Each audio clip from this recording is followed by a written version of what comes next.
जिन लोगों ने परिवार की पपौती बनाया था वे लोग आज बेनकाब हुए हैं। वो ये है कि अखिलेश हुए फरार, आजमगढ़ ने उनको भगोड़ा घोषित कर दिया। दोनों भाई भगोड़े हैं, और धर्मेंद्र जी भी और अखिलेश जी भी। लोकसभा चुनाव जैसे जैसे आगे बढ़ रहा है, नेताओं की जुबानी जंग भी अब तेज हो गई है। ऐसा ही कुछ हुआ आज आजमगढ़ में, जब प्रधानमंत्री मोदी की रैली वहां पर आयोजित की गई। प्रधानमंत्री मोदी की रैली में मुख्यमंत्री योगी आदित्यनाथ ने सीधे तौर पर समाजवादी पार्टी और विपक्षी पार्टियों पर जमकर हमला बोला। योगी आदित्यनाथ ने जुबानी हमला करते हुए कहा कि पहले देश या विश्व में कहीं भी आतंकवादी हमला होता था तो उसके तार कहीं ना कहीं आजमगढ़ से जोड़कर देखे जाते थे, लेकिन भाजपा के शासनकाल में ये चीज अब बदल गई है। आजमगढ़ का तो कहना ही क्या है, कहीं भी देश और दुनिया में आतंकी घटना घटित होती थी, उसके तार इस आजमगढ़ जनपद से जुड़ करके पूरे आजमगढ़ को बदनाम कराया जाता था। बहनों भाइयों, पिछले 10 वर्ष में आपने बदलते हुए भारत को देखा है। एक नया भारत का दर्शन कर रहे हैं।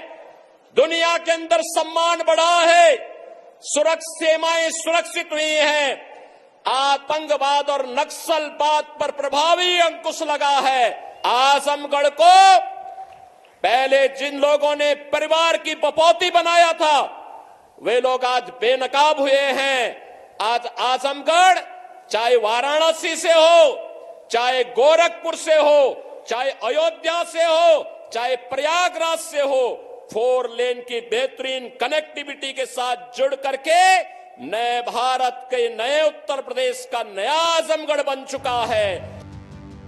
अब जहां योगी आदित्यनाथ ने लॉ एंड ऑर्डर के मसले पर तमाम विपक्षी पार्टियों को घेरा, तो वहीं भाजपा के आजमगढ़ से लोकसभा प्रत्याशी और मौजूदा सांसद दिनेश लाल निरहुआ भी समाजवादी पार्टी पर हमला करने से नहीं चूके। दिनेश लाल यादव ने समाजवादी पार्टी के परिवारवाद पर कहा कि पहले बड़े भैया भाग गए, अब छोटे भी गायब हैं। वो ये है कि अखिलेश हुए फरार, आजमगढ़ ने उनको भगोड़ा घोषित कर दिया।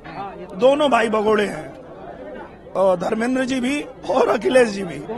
दोनों यहाँ से जीते तो भी भाग गए, हारे तो भी भाग गए। आजमगढ़ की जनता कहती है भगोड़े हैं। और अब इन लोगों ने पीडीए बनाया है, उसका मतलब ये है परिवारवादी डकैत अलायंस।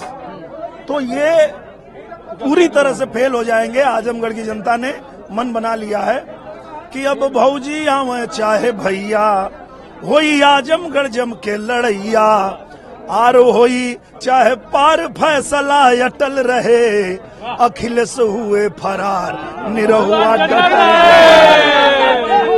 अखिलेश यादव जी को बताइए कि जब 400 पार करेंगे तो जो पहली सीट है ए से आजमगढ़ से शुरुआत होगी। और आपको जैसे यहाँ से खदेड़ा है, आपको तो कहा था आइए आजमगढ़ लड़ लीजिए, आप आए नहीं। तो आप भी जानते हैं, आपका दिल भी जानता है कि आप आजमगढ़ भी हार रहे हैं और आप कन्नौज भी हार रहे हैं। तो सुना आपने, दिनेश लाल निरहुआ कह रहे हैं कि आजमगढ़ तो समाजवादी पार्टी हारेगी ही, साथ ही साथ कन्नौज भी हारने जा रही है। ऐसे में जहां समाजवादी पार्टी के तमाम गढ़, चाहे मैनपुरी हो, कन्नौज हो, बदायूं हो, संभल हो, इनमें वोटिंग हो चुकी है, लेकिन अब समाजवादी पार्टी की अगली परीक्षा आजमगढ़ में है। अब देखना होगा कि आजमगढ़ के किले को क्या समाजवादी पार्टी बचा पाती है, या फिर 2022 के बाद हुए बाई इलेक्शन में जिस तरीके से निरहुआ ने आजमगढ़ की सीट पर जीत दर्ज की, क्या वो उस जीत को दोबारा दोहराने में कामयाब होते हैं। आपका इस खबर पर क्या कुछ कहना है, हमें कमेंट बॉक्स में जरूर बताइए।